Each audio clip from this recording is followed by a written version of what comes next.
गुरु चेतना के ऊपर, गुरु तत्व के ऊपर जो उद्बोधन आप सबने सुना होगा, तो निश्चित रूप से लगा होगा कि प्रथम बार हमने इस तरीके का कोई उद्बोधन हमने सुना है। और उस उद्बोधन के परिणाम स्वरूप आपके भीतर भी इच्छा हुई कि हमें भी उस महान गुरु सत्ता से अपने को जोड़ना है। और वास्तव में परम पूज्य गुरुदेव जैसी महान दिव्य सत्ता इस धरती पर कभी कभी आती है, उसके बारे में आपने बहुत विशद विवरण आपने दिया होगा।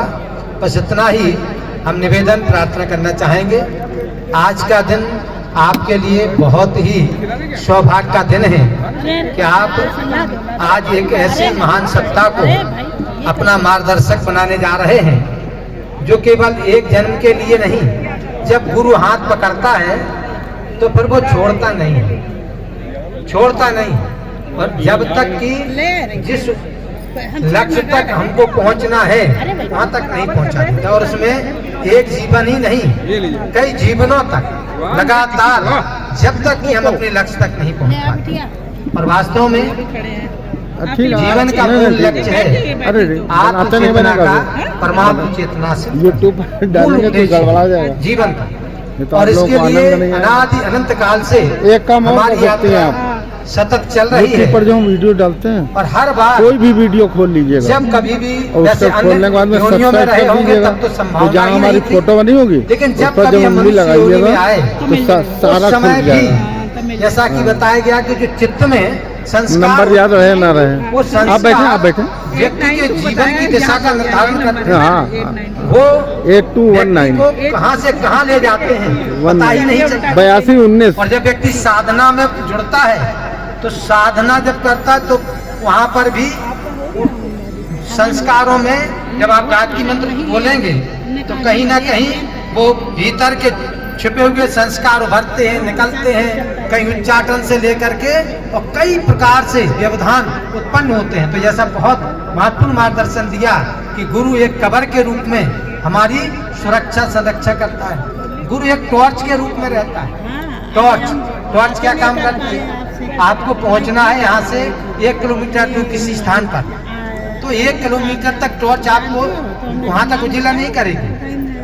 हो सकता है 10 मीटर तक वो कर रही है, लेकिन अगर आप 10 मीटर उसमें चलते हैं, चलते चले जाए तो 10 मीटर और आगे दिखाई आप चलते रहेंगे तो वो आपको रास्ता बताते हुए आपके लक्ष्य तक पहुंचा देगा। ऐसे ही गुरु ने जो रास्ता बताया है, जिन नियम अनुशासनों को वो बताते हैं, यदि उनके अनुसार हम अपने जीवन को चलाते रहें तो हम अपने लक्ष्य तक हम पहुंच सकते हैं। एक आज की बड़ी विडंबना ये है कि गुरुडम बहुत ज्यादा है।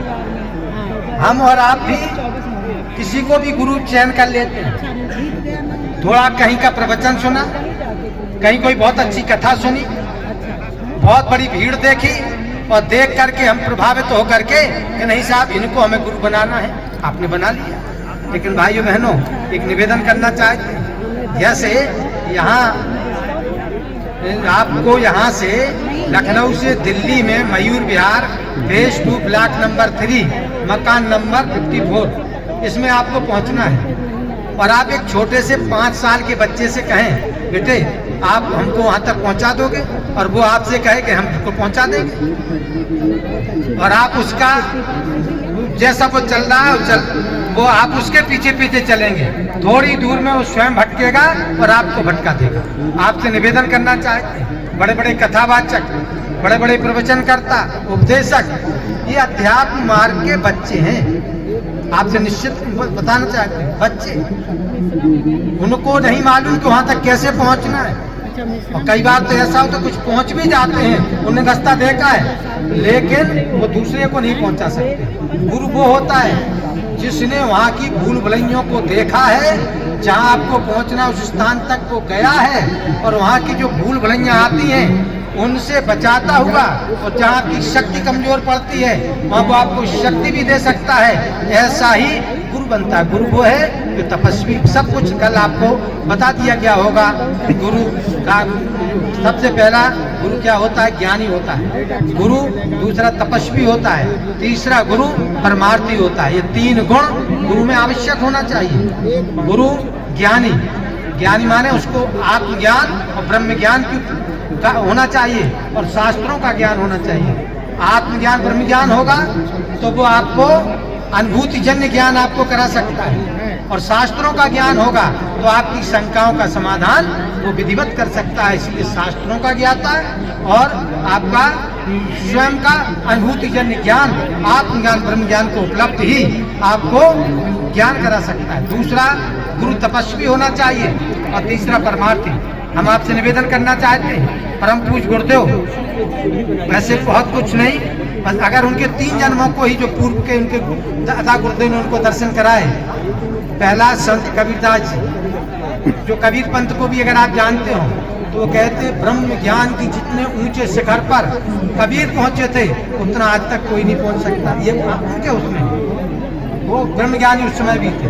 दूसरा देखते समझ रामदास, अरे नहीं, के गुरु गुरुदेव का हमारा काम है। तीसरा जो परमहंस रामकृष्ण, ये कहिए बाहर की टोरी आ गई तो हमने वहाँ बिजी हो जाती थी पत्थर की काली, वो रामकृष्ण परमहंस परम पूज्य गुरुदेव ही थे। तो ये 3 जन जिनके रहे हैं तो ब्रह्म ज्ञान ये सब उनको था।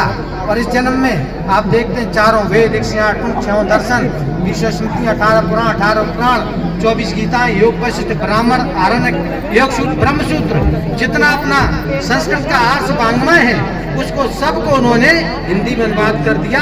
ऐसा दुनिया में अभी तक कोई नहीं कर पाया। इसके अलावा 3200 पुस्तकें जो जीवन के प्रत्येक क्षेत्र में हमारी समस्याओं का समाधान करती हैं वो उन्होंने लिखी हैं। तो ऐसा गुरु जो ज्ञानी होना चाहिए परम पूज्य गुरुदेव स्वरूप में। तपस्या के रूप में आपको बताया गया 24 लाख के 24 महापुरुष परम पूज्य गुरुदेव ने कठोरतम तपस्या के द्वारा, हिमालय में तपस्या, परम पूज्य गुरुदेव का जीवन तपस्या में जीवन रहा। और तीसरा परमार्थी के रूप में आप देखते हैं परम पूज्य गुरुदेव ने कितने